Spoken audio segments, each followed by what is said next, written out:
नमस्कार, आप देखत हैं खबर खास बा। हम ही आपके साथ दीप्ति शाही सिंह। हर रविवार के हम आपके खातिर लेकर आवेली खबर खास बा, जेमे हम ऊ खबर दिखावेली जौन आप देखल चाहेली, जौन आप सुनल चाहेली। ये पहला पड़ाव है इस जर्नी का और अभी आगे 14 दिन यहाँ पे रह के हम काफ़ी सारे साइंस एक्सपेरिमेंट्स करेंगे, आप लोगों से बातचीत करेंगे।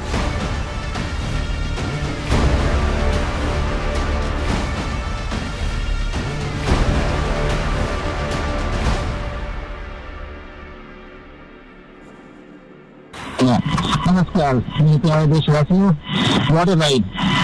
40 साल बाद हम वापस अंतरिक्ष में पहुंच गए हैं और कमाल की राइड थी। इस समय हम 7.5 किलोमीटर प्रति सेकंड की रफ्तार से पृथ्वी के चारों तरफ घूम रहे हैं और मेरे कंधे पे मेरे साथ मेरा तिरंगा है जो मुझे बता रहा है कि नहीं हूँ, मैं आप सबके साथ हूँ। ये मेरी इंटरनेशनल स्पेस स्टेशन तक की जर्नी की शुरुआत नहीं है, ये भारत के ह्यूमन स्पेस प्रोग्राम की शुरुआत है।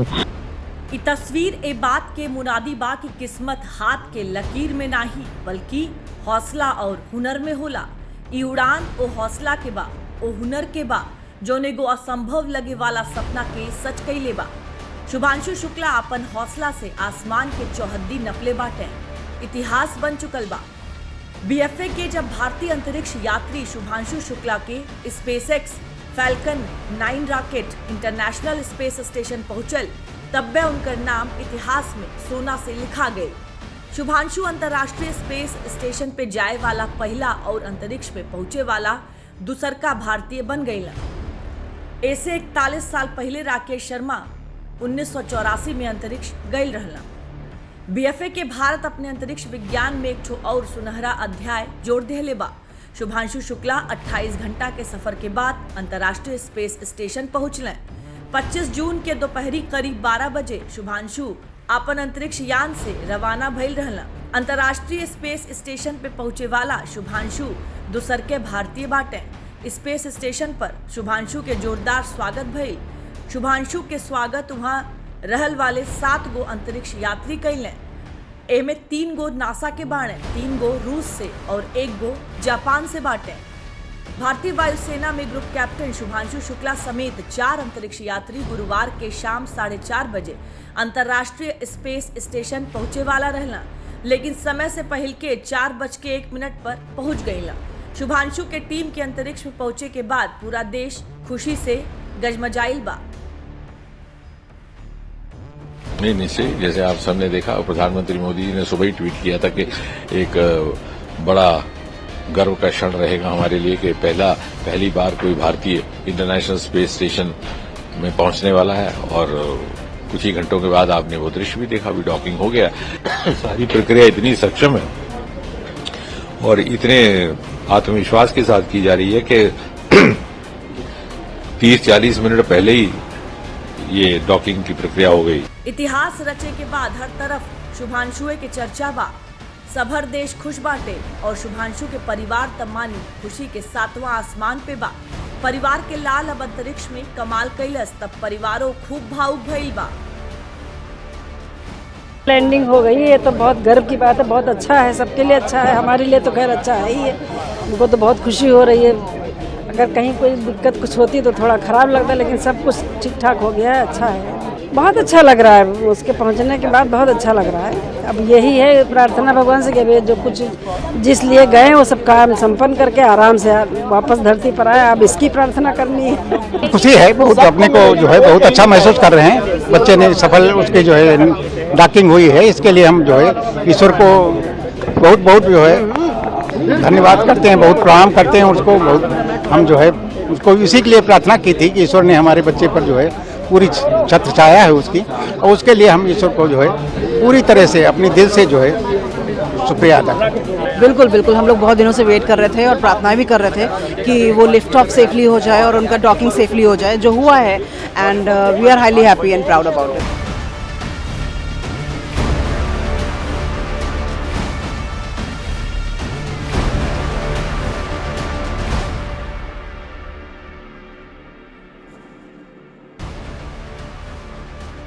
एक्सियम मिशन 4 में नासा और भारतीय अंतरिक्ष एजेंसी इसरो के बीच में जौन करार भइल बा, वही के तहत शुभांशु शुक्ला के चुनाव भई। चुनौला के बाद शुभांशु के नाम पूरा देश में गूंजे लागल। शुभांशु जब अंतरिक्ष में पहुंचला त एगो वीडियो बनौला, वो वीडियो वायरल हो गई बा। Namaskar from space. I'm thrilled to be here with my fellow astronauts, as Peggy said, 1 veteran and 3 rookies, and wow, what a ride it was. Frankly, when I was sitting in the capsule in Grace yesterday on the launch pad, my only thought in my mind was that let's just go. After 30 days of quarantine, it was a feeling that I just wanted to go, you know.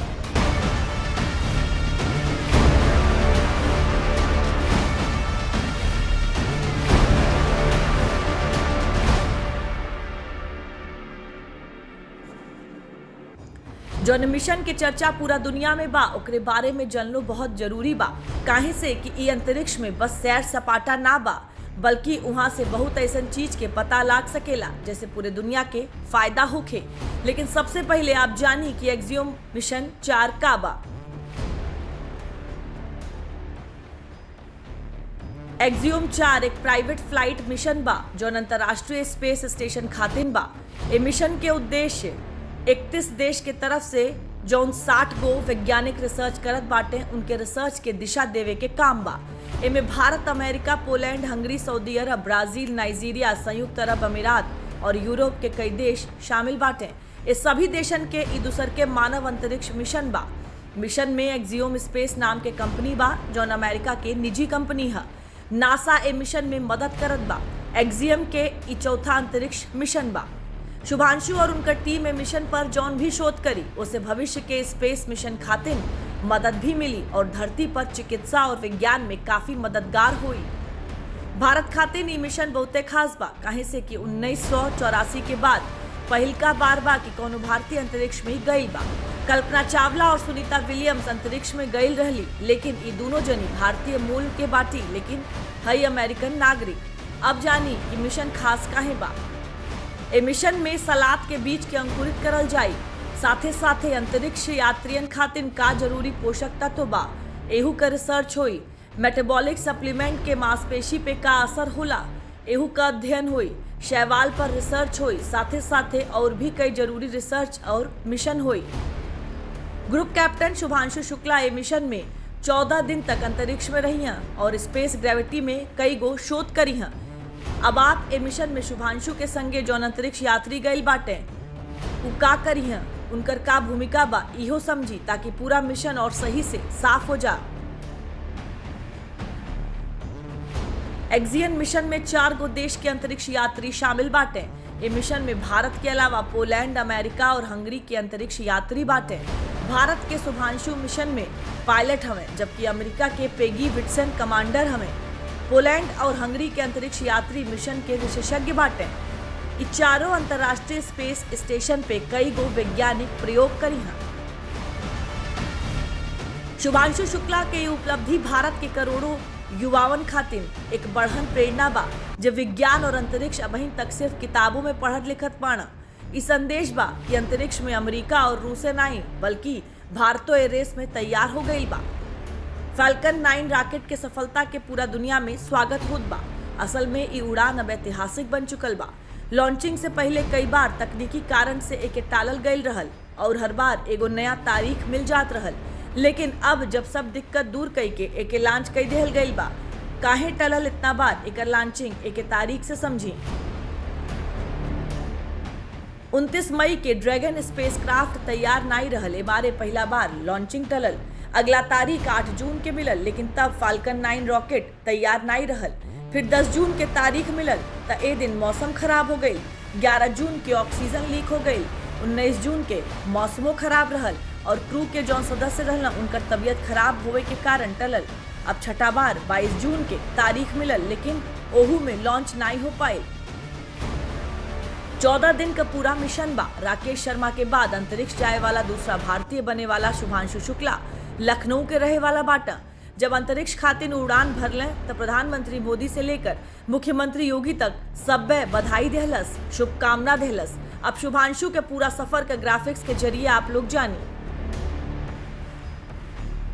Shubhanshu Shukla UP के लखनऊ के रहे वाला बाटा। शुरुआती पढ़ाई अलीगंज के city Montessori school में कैला। 12वीं कैले के बाद एनडीए में शामिल भइला। एनडीए में भारत के 3 सेना जल और वायु में अफसर कैडेट का चुनाव कर उनके प्रशिक्षित कैल जाला। 17 जून 2006 के शुभांशु वायुसेना के फाइटर विंग में शामिल भइला। वो बहुत अनुभवी फाइटर पायलट हवन जेके 2000 से ज्यादा घंटा का फ्लाइंग अनुभव बा। Shubhanshu Sukhoi 30, MKI, MiG-21, Jaguar, Hawk, Dornier और AN-32 जैसन लड़ाकू विमान उड़ा चुकल बाटे।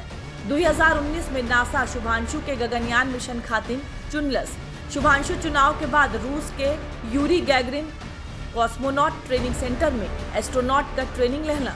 मार्च 2024 में वायुसेना में उपग्रुप कैप्टन के पद पर प्रमोट भइला। आपके पता बा अंतरिक्ष जाए वाले मिशन पर एगो सीट खातिर भारत के खर्चा 548 करोड़ रुपया पड़ल। अंतरिक्ष विभाग एजेंसी बतौले बा ई खर्चा अब इहो समझी कि शुभांशु पर भारत के इतना पैसा काहे खर्च करे के पड़ल। इसरो गगनयान मिशन लॉन्च कैले बा। ए मिशन के जरिए 2027 ले भारत 3 गो अंतरिक्ष यात्री भेजी। गगनयान खातिर ट्रेनिंग लेवे वाले पायलट में एगो शुभांशु शुक्ला रहिया। पायलटन के अंतरिक्ष के अनुभव दिखावे खातिर मशीनन से ट्रेनिंग देहल जाला। सिमुलेटर मशीन हालांकि असली उड़ान वाला अनुभव और ट्रेनिंग नहीं दे पाला। एमारे शुभांशु के गगनयान मिशन खातिर रियल फ्लाइट अनुभव हासिल करे खातिर अंतरिक्ष भेजल जरूरी रहल। शुभांशु के अंतरिक्ष यात्रा से जौन अनुभव मिली उ गगनयान के सुरक्षित बनौले में मददगार हुई। अगर शुभांशु ए बारी नहीं जाता तो भारत के अंतरिक्ष में मानव सहित उड़ान भेजले से पहले मानव रहित यान भेजे के पड़ल। इससे खर्चा कई गुना ज्यादा बढ़ जात। अब शुभांशु के मिशन से भारत के कम कीमत में असली अंतरिक्ष उड़ान के अनुभव मिलत बा। दरअसल भारत अंतरिक्ष में साल 2035 ले अपन अंतरिक्ष स्टेशन बनावल चाहत बा और शुभांशु के ए अनुभव से इसरो के मिशन गगनयान में बहुते मदद मिली। शुभांशु भाई को हम तमाम देशवासियों की तरफ से बहुत दिली मुबारकबाद। उन्होंने बहुत हम सब का, पूरे भारत का मान सम्मान बढ़ाने का काम किया है। स्पेस टेक्नोलॉजी में भारत ने मजबूती से जो अपने कदम जमाए हैं, इसकी चर्चा पूरे विश्व में हो रही है, पूरी दुनिया में हो रही है। उत्तर प्रदेश के इस लाल ने उत्तर प्रदेश का ही नहीं भारत की प्रतिष्ठा बढ़ाई है और हम सबको अपने भाई पे गर्व है।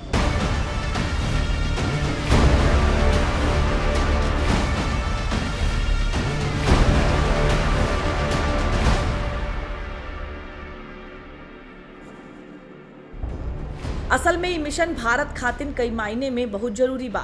ए मिशन में अंतरिक्ष यात्री 14 दिन तक अंतर्राष्ट्रीय स्पेस स्टेशन पर रहिया। मिशन में करीब 60 गो वैज्ञानिक प्रयोग हुई। इनमें से 7 गो परीक्षण शुभांशुओं करिहा। भारत खातिर 14 दिन काहे अहम बाटे एहू के समझी। कंप्यूटर स्क्रीन के लगातार इस्तेमाल से आंख के स्पीड, फोकस और बाकी जौन बदलाव आवेला ओकर अध्ययन हुई। दिमागी स्वास्थ्य पे पड़े वाला असर के जांच हुई। अंतरिक्ष में खाए पिए से शरीर में ऊर्जा बने का प्रक्रिया हवे एहू का अध्ययन हुई। मांसपेशियन में माइक्रोग्रेविटी से जौन बदलाव होला ओकर और ओकरे उपचार का अध्ययन हुई। जहां गुरुत्वाकर्षण बल ना होला वहां बीज अंकुरण, ओकरे विकास और जीन में जौन बदलाव आवेला ओकर अध्ययन भी हुई। शुभांशु अपने संगे 6 गो तरह का बीज, चाउर, लोबिया, तिल, बैगन और टमाटर लेके गइल बाटे। शुभांशु अपने संगे पौधा में भोजन बनावे वाला 2 गो नीला हरा शैवाल ले गइल बाटे। एकरे अलावा अंतरिक्ष में जीव के सहन शक्ति के परीक्षणों हुई। एकरे अलावा बदतर हालत में पानी का कमी, हाई प्रेशर, अत्याधिक तापमान, रेडिएशन और स्पेस वैक्यूम के भी परीक्षण हुई। भारत की ओर से ये सारा प्रयोग शुभांशु करी है। ये प्रयोग इसरो, केरल कृषि विश्वविद्यालय, बेंगलुरु के institute of stem cell science and regenerative medicine और IIT धारवाड़ की ओर से हुई।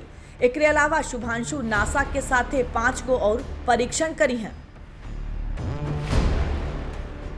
I think, as you rightly mentioned, it's a huge, it's a quantum leap, and of course, after 40 years, an Indian astronaut has gone up. But there's a huge difference between the expedition that happened in 1984, where Rakesh Sharma went. Of course, Rakesh Sharma is still around. He's been very cooperative in all our missions, even in Bengaluru. He's been working with our team ISRO. But the difference then and now is that at that time our space program was just in infancy. There was not much to offer, and not much was expected of India. Nor did we look for too much.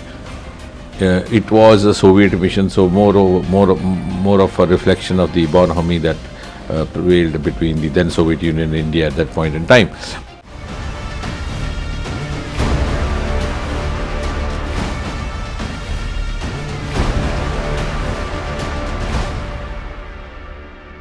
Group captain Shubhanshu Shukla axiom 4 mission के pilot हवे।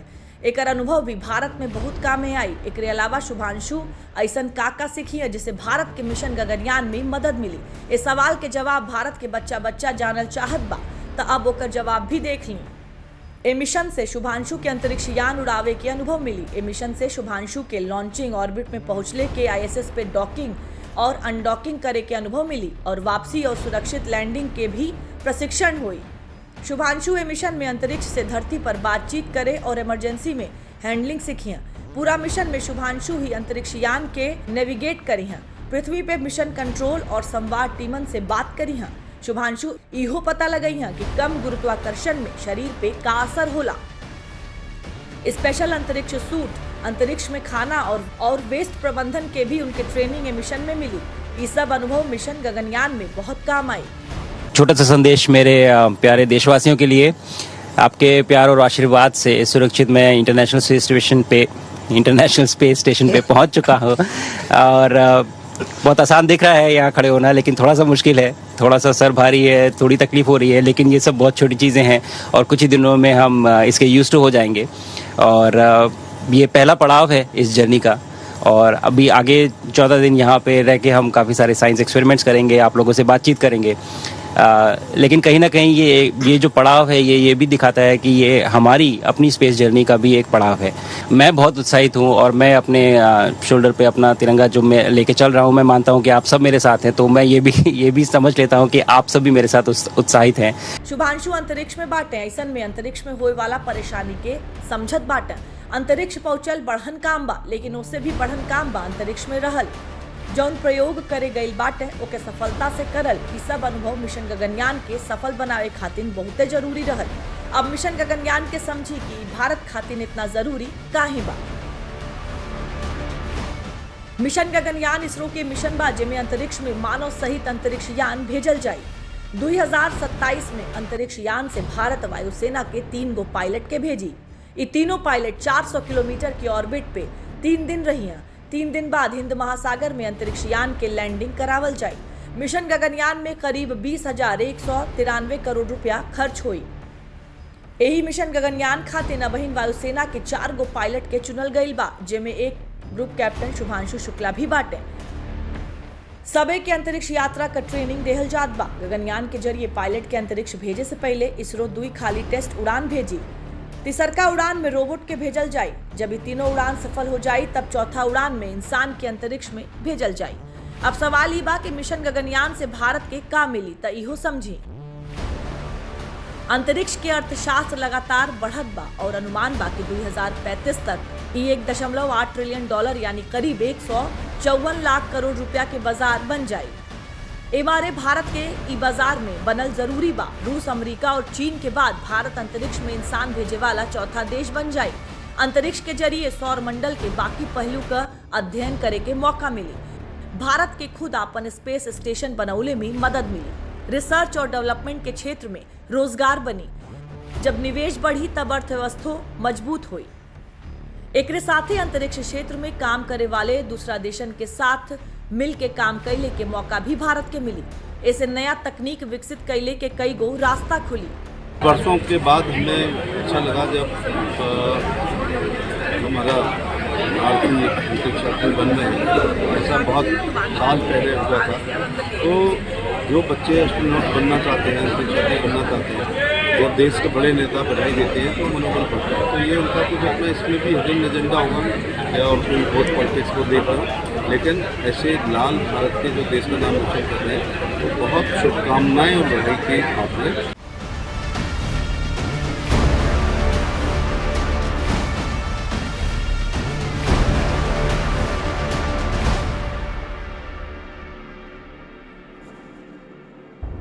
Mission Gaganyaan खातिर ISRO में युद्ध स्तर पे तैयारी चलत बा। Gaganyaan mission के रॉकेट तैयार हो गई बा और अंतरिक्ष यात्रियन के प्रशिक्षण देहल जात बा। इसरो के का तैयारी बा मिशन गगनयान के एकर जानकारी भी आप जान लें।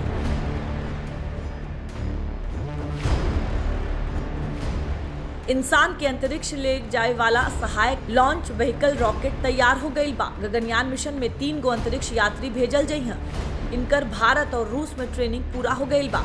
अंतरिक्ष यात्री के बैठे के जगह लाइफ सपोर्ट सिस्टम के काम आखिरी चरण में बा। लॉन्चिंग में कोनो अनहोनी से निपटे का तैयारी चलत बा। क्रू मॉड्यूल कर रॉकेट के तुरंत अलग करे खातिर क्रू एस्केप सिस्टम तैयार बा। 5 तरह के क्रू एस्केप सिस्टम के परीक्षण सफल रहल बा। इसरो और नौसेना अरब सागर में सुरक्षित वापसी का टेस्टिंग कई चुकल बा। बैकअप रिकवरी खातिर ऑस्ट्रेलिया से समझौता हो चुकल बा। गगनयान के मानव रहित मिशन खातिर एगो ह्यूमनॉइड व्योम मित्र बनावल गई बा, जौन कम गुरुत्वाकर्षण में टेस्टिंग खातिर तैयार बा। गगनयान से जुड़ल करीब 7,000 से ज्यादा परीक्षण हो चुकल बा, लेकिन अब महीनों करीब 3,000 टेस्ट बाकी बा। रॉकेट के फाइनल इंटीग्रेशन और असेंबलिंग बाकी बा। जब ही हो जाए ओकरे बाद कई टेस्ट होई। क्रू के ट्रेनिंग अभी बाकी बा। शुभांशु के एक्सियम 4 मिशन पर जाइल वही तैयारी का सबसे अहम हिस्सा बा। यह नहीं, शुभांशु अंतर्राष्ट्रीय स्पेस स्टेशन से पीएम मोदी और छात्रन से बात भी कई सकेला। अब पूरा भारत उम्मीद से शुभांशु के मिशन के देखत बा और सफलता खातिर प्रार्थना करत बा।